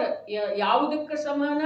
ಅವರಲ್ಲಿ ಯಾವುದ ಇದೆಯೋ ಸ್ವಭಾವದ ಸ್ವೀಕಾರ ಆಗಿರುವಂಥ ಅವಸರ, ಅಂಥದೇ ಅವಸರ ನನಗಲ್ಲಿ ಪ್ರಾಪ್ತ ಆಗಲಿಕ್ಕಿವೆ. ಎಲ್ಲೆಲ್ಲಿ ತಿರುಗಿ, ಎಲ್ಲೆಲ್ಲಿ ಹೋಗಿ, ಏನೇನ ಮಾಡಿ, ಏನೇನ ತಗೊಂಡು ಬಂದೆವು. ಮತ್ತೊಂದಿಷ್ಟು ಕರ್ಮದ ರಾಶಿಯನ್ನು ಮಂದಿರಕ್ಕೆ ಹೋಗಿ ಏನು ಮಾಡಿದೆವು? ಶಿಖರ್ಜಿಗೆ ಹೋಗಿ ಏನು ಮಾಡಿದೆವು? ಗಿರ್ನಾರಕ್ಕೆ ಹೋಗಿ ಏನು ಮಾಡಿದೆವು? ಕ್ಯೂ ಜಾತ ಕಾಶಿ, ಕ್ಯೂ ಜಾತ ಗಿರ್ನಾರ ಬಂತಲ್ಲ ಹಾಡ. ಯಾಕೆ ಹೋಗ್ತೀವಿ? ಅಲ್ಲಿ ಹೋಗಿ ಏನು ಮಾಡೋದೇ ಇಲ್ಲ. ನೀವಲ್ಲಿ ಹೋಗಿ ಏನು ಹೋಗೋದೇ ಅದಕ್ಕೆ ಮಾಡೋದೇನಿಲ್ಲ. ಅರ್ಥಾತ್ ಕರ್ಮದ ರಾಶಿ ತಗೊಂಡು ಇಲ್ಲಿಯೂ ಕರ್ಮದ ರಾಶಿ ಇದೇನಲ್ಲ. ಮತ್ತ ಬಿಡೋದು ನಿನ್ನ ಕೈಯೊಳಗೆ ಇದೆ. ಅರೆ ತ್ಯಾಗ ತಾನು ಮಾಡೋದಿದೆ. ಯಾವುದರದ ತ್ಯಾಗ? ವಿಪರೀತ ಮನ್ನಣೆಯ ತ್ಯಾಗ. ದೇಹ ಅಂದ್ರೆ ನಾನು ಅನ್ನುವುದರದ ತ್ಯಾಗ. ಇದರಿಂದ ನನಗೆ ಸುಖ ಇದೆ ಅನ್ನುವುದರದ ತ್ಯಾಗ. ಇದು ನನ್ನ ದುಃಖದ ಕಾರಣ ಇದೆ ಅನ್ನುವುದರದ ತ್ಯಾಗ. ದುಃಖದ ಕಾರಣ ಯಾವುದ? ನನ್ನ ನಿಜ ಸ್ವರೂಪದಿಂದ ವಿಮುಖತೆ ಇದೆ, ಅದು ದುಃಖದ. ಯಾವ ಅನ್ಯ ಪದಾರ್ಥ ದುಃಖದ ಕಾರಣ ಆಗೋ ಸಾಧ್ಯ ಇಲ್ಲ. ಯಾಕೆ ಅಂತಂದ್ರೆ ಯಾವ ಪದಾರ್ಥ ದುಃಖದಿಂದ ಮಾಡಿದ್ದು ಇಲ್ಲರಲ್ಲ. ಸಿಹಿಯ ಕಾರಣ ಸಕ್ಕರೆ ಇದೆ. ಯಾಕೆ ಅಂತಂದ್ರೆ ಅದು ಸಿಹಿಮಯ ಇದೆ, ಅದರೊಳಗೆ ಸಿಹಿ ಬಿಟ್ಟು ಮತ್ತೇನಿಲ್ರಿ. ಹಾಗೆ ಹೇಳ್ರಿ, ಯಾವ ಪದಾರ್ಥ ದುಃಖಮಯ ಇದೆ ಹೇಳ್ರಿ. ಇದ್ದರೆ ಅದರ ಆಶ್ರಯದಿಂದ ನಮಗೆ ದುಃಖ ಆಗೋದ್ರಿ. ಇದ್ದರೆ ಅದರಿಂದ ನಮಗೆ ದುಃಖ ಆಗೋದ. ಅಂಥ ವಸ್ತುನೇ ಯಾವುದಿಲ್ಲ ಲೋಕದೊಳಗೆ. ಸುಖಮಯ ವಸ್ತು ಇದೆ, ಅದು ಆತ್ಮ ನಿಜಾತ್ಮ ಒಳಗದ. ದುಃಖಮಯ ವಸ್ತು ಯಾವುದೂ ಇಲ್ಲ ಲೋಕದೊಳಗ ವಿಚಾರ ಮಾಡಿ ಬರೋದು. ಭಾವಾರ್ಥ ಅಖಂಡ ಪದಾರ್ಥವನ್ನು ನೋಡ್ರಿಪ್ಪ, ವ್ಯವಹಾರ ಏನು ಹೇಳಿದರು, ಅಖಂಡ ಪದಾರ್ಥವನ್ನು ತುಂಡುಗಳ ರೂಪದಿಂದ ಏನ ತಿಳಿದುಕೊಳ್ಳುವುದು. ನಾನು ಮನುಷ್ಯ ಇದ್ದೇನೆ, ಇದು ಅಖಂಡನ ತುಂಡು ರೂಪ. ತುಂಡು ರೂಪ ಯಾಕೆಂತಂದ್ರೆ ನಾನು ಈಗೊಂದು 60 ವರ್ಷದಿಂದ ಮನುಷ್ಯ ಇರಲಿಲ್ಲ. ಇನ್ನೊಂದು 50 ವರ್ಷ ಕಳೆದ ನಂತರ ನಾನು ಮನುಷ್ಯ ಇರುವುದಿಲ್ಲ. 50 ವರ್ಷ ಅಷ್ಟೇ ಇರ್ತೇನಲ್ಲ. ಅರೆ 5 ಸೆಕೆಂಡದ ನಂತರದ ಭರವಸೆ ಇಲ್ಲ. ಹಾಗಾದ್ರೆ ತುಂಡು, ನಾನು ಮನುಷ್ಯ ಇದ್ದೇನೆ ಅನ್ನೋದೇನಿದೆ ತುಂಡು. ಮತ್ತು ಆ ವ್ಯವಹಾರ ಏನಿದೆ ಅಸತ್ಯ ಇದೆ. ವ್ಯವಹಾರ ಹೇಳ್ತಿದೆ ಈ ಜೀವ ಮನುಷ್ಯ ಇದ್ದಾನೆ, ಈ ಜೀವ ಮುನಿ ಇದ್ದಾನೆ. ಅರೆ ಮುನಿ ಇದ್ದೇನೆ ಅಂತೇಳಿ ತಿಳಿಯುವುದು ವ್ಯವಹಾರ ಇದೆ, ಮುನಿ ಯೋಗ್ಯ ಆಚರಣೆ ಮಾಡೋದು ವ್ಯವಹಾರ ಇದೆ. ಅದನ್ನು ಬಿಟ್ಟುಕೊಂಡು ಅಖಂಡದ ಸ್ವೀಕಾರ ಮಾಡೋದು ಉತ್ಕೃಷ್ಟ ಪದದ ಪ್ರಾಪ್ತಿಯ ಉಪಾಯ ಇದೆ. ಧರ್ಮ ಬೇರೆ ಇದೆ, ನಾವು ತಿಳ್ಕೊಂಡದ್ದು, ನಾವು ನೋಡಿದ್ದು, ನಾವು ಕೇಳಿದ್ದೆಲ್ಲ ಬೇರೆ ಇದೆ. ಹಾಗಾದ್ರೆ ಬೇರೆದನ್ನು ತಿಳ್ಕೊಳ್ಬೇಕಾದ್ರೆ ಯಾರ್ಯಾರು ಏನು ಹೇಳ್ತಾ ಇದ್ದಾರೆ, ನೋಡ್ತಾ ಇದ್ದಾರೆ, ಮಾಡ್ತಾ ಇದ್ದಾರೆ, ಅದರಿಂದ ಬೇರೆ ಆಗ್ಬೇಕಾಗೋದೇನಿಲ್ರಿ. ಏನು ಆ ಸಮೂಹದೊಳಗಿದ್ದನ ಆಗ್ಬೋದ್ರಿ, ಬೇರೆ ಆಗ್ಬೇಕಾಗೋದ್ರಿ. ಅದಕ್ಕೆ ಅಲೌಕಿಕ ಅಂಥೇಳಿ. ಲೋಕದೊಳಗೆ ಏನು ನಡೀತಿದೆಯಲ್ಲ ಆ ವ್ಯವಹಾರದೊಳಗೆ ಇದ್ದೀನಿ ಅಂತಂದ್ರೆ ನಿನಗೆ ಮೋಕ್ಷ ಮಾರ್ಗ ಸಿಗೋದಿಲ್ಲ. ಅದು ಲೌಕಿಕತೆನ ಸಿಗೋದ್ರಿ. ಅದೇ ವ್ಯವಹಾರ ಪಾಲನೆ ಮಾಡಬೇಕಾದಂಥ ಅವಸರ ಸಿಗೋದು, ಅದರೊಳಗೆ ಜೀವನ ಕಳೆದು ಹೋಗೋದು. ಮೋಕ್ಷ ಶಾಸ್ತ್ರದ ಪರಿಶಿಷ್ಟದೊಳಗೆ 3 ಮಾತು ಹೇಳಿದ್ದಾರೆ ಅಪ್ಪಾಜಿ. ಈ ಮನುಷ್ಯ ಜೀವನ ಅತ್ಯಂತ ಬೆಲೆಯುಳ್ಳದ್ದಿದೆ. ಅದರೊಳಗ ಕೆಲವು ಕಾಲ, ಕೆಲವು ಸಮಯ ಅಂತೂ ಇವ ಭೋಗದೊಳಗೆ, ಸಂಪಾದನೆಯೊಳಗೆ, ಆಮೇಲೆ ವ್ಯವಹಾರದ ಪರಿಪಾಲನೆಯೊಳಗೆ ಕಳೆದು ಬಿಡ್ತಾನೆ. ಸಂಪಾದನೆ ಮಾಡಿದ, ಸಂಪಾದನೆಯ ಸಲುವಾಗಿ ವಿದ್ಯಾರ್ಜನೆ ಮಾಡಿದ, ಹೌದೇ? ಇದು ಒಂದು ವಿಭಾಗ ಆಯಿತು. ಆಮೇಲೆ ಆ ವಿದ್ಯಾರ್ಜನೆಯ ಮೂಲಕ ಯಾವುದನ್ನು ಸಂಪಾದನೆ ಮಾಡಿದನ ಅದನ್ನು ಭೋಗಿಸಿದ. ಇದರ ಜೊತೆಗೆ ಏನು ಮಾಡಬೇಕಾಯಿತು? ವ್ಯವಹಾರದ ಪರಿಪಾಲನೆ. ಅಷ್ಟಾನಿಕದೊಳಗೆ ಬಸ್ತಿಗೆ ಹೋಗ್ಬೇಕಾಗೋದು, ಪೂಜೆ ಮಾಡಬೇಕಾಗೋದು, ನಂದೀಶ್ವರದ ಅಷ್ಟಕ್ ಮಾಡಬೇಕಾಗೋದು, ಪಾಠ ಓದಬೇಕಾಗೋದು, ಸಚಿತ್ತದ ತ್ಯಾಗ ಮಾಡೋದು. ಇದು ವ್ಯವಹಾರವೇ. ಉಳಿದ ವ್ಯವಹಾರ ಹೇಳ್ತಾ ಇಲ್ಲ. ನಾ ಅಲ್ಲಿ ಸತ್ಯದರು ಶವಯಾತ್ರೆಗೆ ಹೋಗಬೇಕು, ಅವ್ರದ್ದು ಉತ್ತರ ಕಾರ್ಯ ಇದೆ, ಅಲ್ಲಿ ಹಾಜರಾಗಬೇಕು, ಅವ್ರದ್ದು ಮದುವೆ ಇದೆ, ಹೋಗಬೇಕು. ಅವರೆಲ್ಲ ಬಂದಿದ್ರು. ಅದೇ ಬಂದಿದ್ರಾದ ಅವ್ರ ಕರ್ಮ ರೀ, ಹೌದೇನಿಲ್ಲ, ಅವ್ರ ಕರ್ಮದ. ಅದೇ ನಮ್ಮ ಪರಮ ಹೇಳಿದಳು, ನೀನು ಯಾರು ಮದುವೆಗೆ ಹೋಗುದಿದ್ರೆ ನಿನ್ನ ಮದುವೆಗೆ ಯಾರು ಬರೋರ? ಅವ್ವ ಕೇಳ್ತಿದ್ದಾರೆ ಶೆಟ್ಲೆ, ಎಲ್ಲೇ ಹೋಗುವುದಿಲ್ಲಂತೆ. ಮಾಡ್ಕೊಳ್ಳೋ ಬರ್ತಾ ಏನಿಲ್ಲ, ಅವ ಬಂದ್ರೆ ಮದುವೆ ಆಗ್ತಿದ್ಯವು. ಅದಕ್ಕೆ ಧರ್ಮ ಮತ್ತು ಧರ್ಮದ ಶಬ್ದಗಳನ್ನು ಕೇಳಿರುವಂಥ ಜೀವರುಗಳದ್ದು ಮನ್ನಣೆನ ಬೇರೆ ಇರ್ತಿದ್ದಾರೆ. ಇದನ್ನ ನಾನು ಗುರುತಿಸೋದಕ್ಕಿಂತ ಮೊದಲು ನೀವು ಗುರುತಿಸಿದ್ರಿ. ಭಾಳಚಂದ್ರ ನೀವೇನು ಹೇಳಿದ್ರಿ? ತಾಯಿರಿ ನಿಮ್ಗಿಂತ ಪುಟ್ಟನ ಶ್ರದ್ಧಾ ಗಟ್ಟಿ.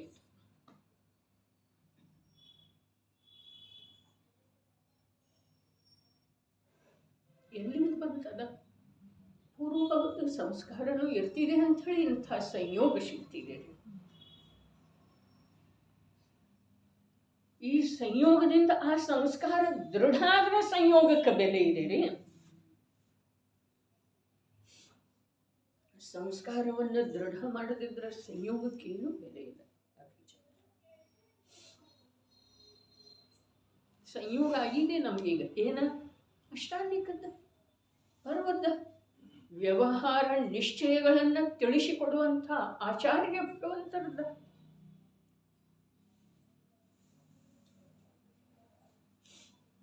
ಅಖಂಡ ಪದಾರ್ಥವನ್ನು ತುಂಡುಗಳ ರೂಪದಿಂದ ತಿಳಿದುಕೊಳ್ಳುವುದು, ತಿಳಿಸಿಕೊಡುವುದು ಅನ್ನಿಲ್ರಿ. ಒಂದೊಂದು ಶಬ್ದ ನಮ್ಮನ್ನ ಹಿಡಿದು ನಿಲ್ಲಿಸ್ತಿದೆ ಗೌರಣ್ಣವರ. ತಿಳಿಸಿಕೊಡುವುದು ಅನ್ನಿಲ್ಲ, ತಿಳಿದುಕೊಳ್ಳು. ವ್ಯವಹಾರ ಎಲ್ಲಿದೆ ಸುಧಾತಾಯಿ? ವ್ಯವಹಾರ ನಿಶ್ಚಯ ಎಲ್ಲಿದೆ? ಜ್ಞಾನದ ವಿಷಯ ಇದೆ ಅಲ್ಲ. ತಿಳಿದುಕೊಳ್ಳುವುದು ಅದು ವ್ಯವಹಾರ ನಯದ ವಿಷಯವಿದೆ. ಅದು ಸತ್ಯಾರ್ಥಭೂತವಿಲ್ಲದಿರುವುದರಿಂದ ವ್ಯವಹಾರ ನಯವೂ ಕೂಡ ಸತ್ಯಾರ್ಥಭೂತವಿಲ್ಲ. ಆದುದರಿಂದ ಯಾವ ಜೀವರುಗಳು ಈ ನಯದ ಆಶ್ರಯ ಮಾಡುತ್ತಾರೆ ಅವರಿಗೆ ಸಂಸಾರದಲ್ಲಿಯೇ ಭ್ರಮಣ ಮಾಡಬೇಕಾಗುವುದು. ಹಾಗಾದ್ರೆ ಈ ನಯವನ್ನು ಬಿಟ್ಟುಕೊಡೋದಂತಂದ್ರೆ ಬಸ್ತಿಗೆ ಅದು ಹೋಗೋದ?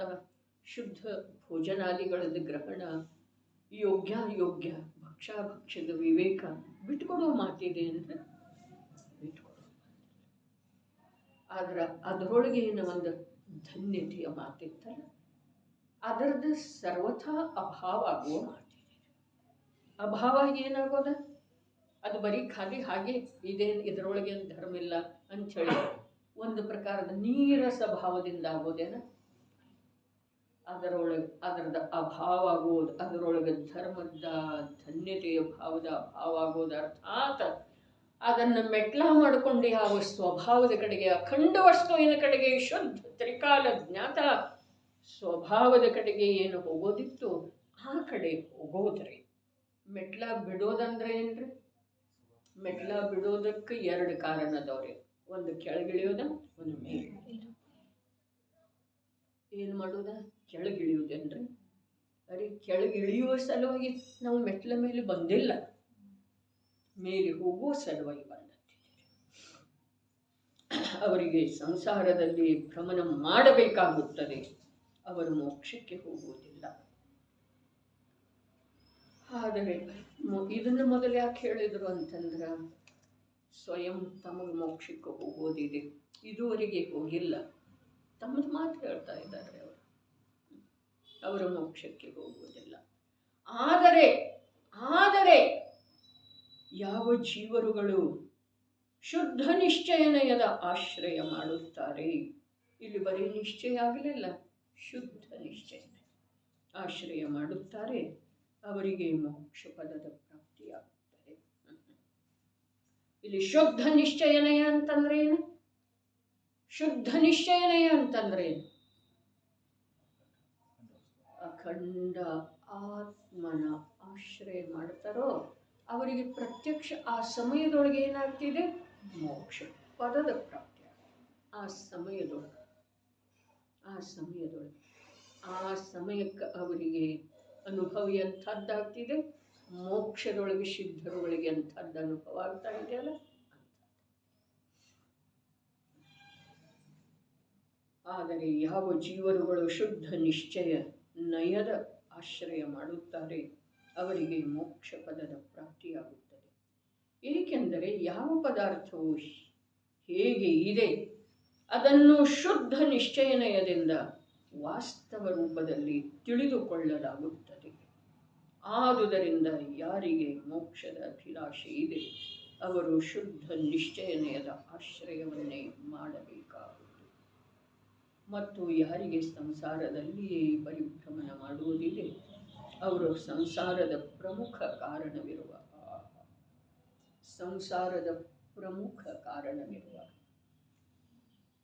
ಏನು ಮಾಡೋದು? ಇದನ್ನು ಬಿಟ್ಟು ಹೋಗಲಿಕ್ಕೆ ಬರುವುದಿಲ್ಲ. ಸಂಸಾರದ ಪ್ರಮುಖ ಕಾರಣ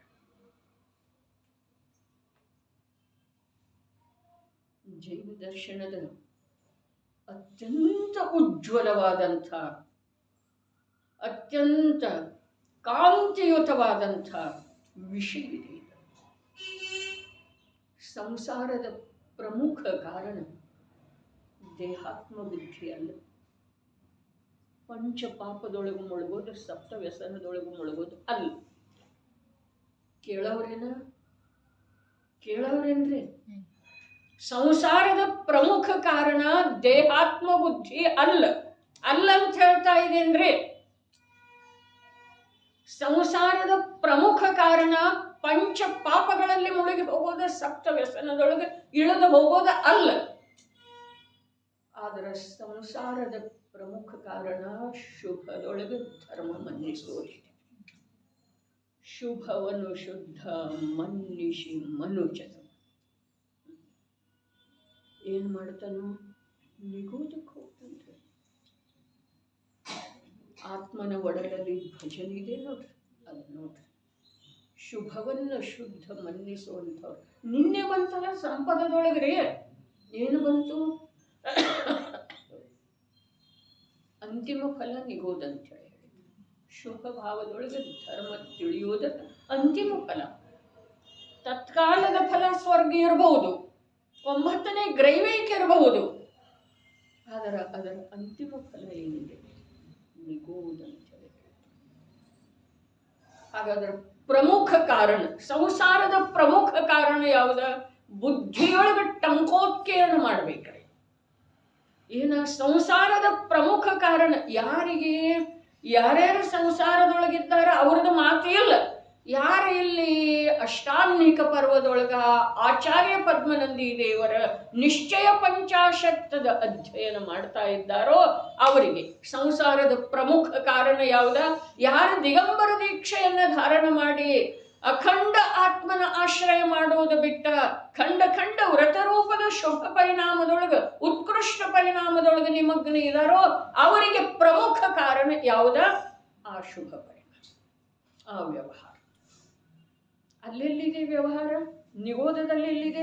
ಇದನ್ನು ವಿಚಾರ ಮಾಡೋ ಅವಶ್ಯಕತೆ ಇಲ್ಲ.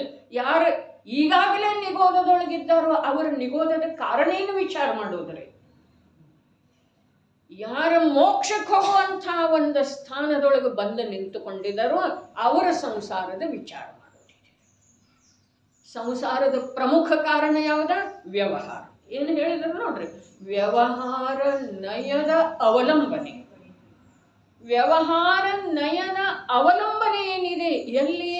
ಈಗ ಈ ಸ್ಥಾನದೊಳಗೆ, ಈ ಕ್ಷೇತ್ರದೊಳಗೆ, ಈ ಭೂಮಿಕೆಯೊಳಗೆ ನಮ್ದ ತಮ್ದ. ಅರೆ ಮೊದಲು ವ್ಯವಹಾರ ಬೇಕಲ್ಲ, ಬೇಕಾದರೆ ನೀನು ವ್ಯವಹಾರದಿಂದ ಬಿಡುಗಡೆ ಆಗೋ ಸಾಧ್ಯ ಇಲ್ಲ. ಸತ್ಯ ಮಾತು ಇದೆ. ನಂಬಿದ್ರು ಸರಿ, ಬಿಟ್ಟರು ಸರಿ, ವಿರೋಧ ಮಾಡಿದ್ರು ಸರಿ, ನಿಲ್ಲಿಸಿ ಬಿಟ್ಟರು ಸರಿ. ಏನ ವ್ಯವಹಾರ ಬೇಕನ್ನೋದು ಯಾರ ಅಂತರ್ಯದೊಳಗಿದೆಯೋ ಅವರಿಗೆ ವ್ಯವಹಾರದ ಅವಲಂಬನೆ ಯಾವಾಗೂ ಬಿಟ್ಟು ಹೋಗೋ ಸಾಧ್ಯ ಇಲ್ಲ. ಅದು ಸರ್ವಕಾಲ ಬೇಕನ್ನರೇ. ಎಲ್ಲಿಯವರೆಗೆ ಬುದ್ಧಿ ಕೆಲಸ ಮಾಡ್ತಿದೆ ಅಲ್ಲಿಯವರೆಗೆ ಬೇಕನ್ನರೇ. ಅದಕ್ಕೆ ವ್ಯವಹಾರದ ರುಚಿ ಇರುವಲ್ಲಿ ನಿಶ್ಚಯ ಆತ್ಮ, ಅಖಂಡ ಆತ್ಮ, ಶುದ್ಧ ಆತ್ಮ ತಿಳಿದು ಬರೋ ಸಾಧ್ಯ ಇಲ್ಲ. ಏನು ಮಾಡೋದ ಅದು ತಮಗೆ ಬಿಟ್ಟಿದ್ದು ವಿಷಯ.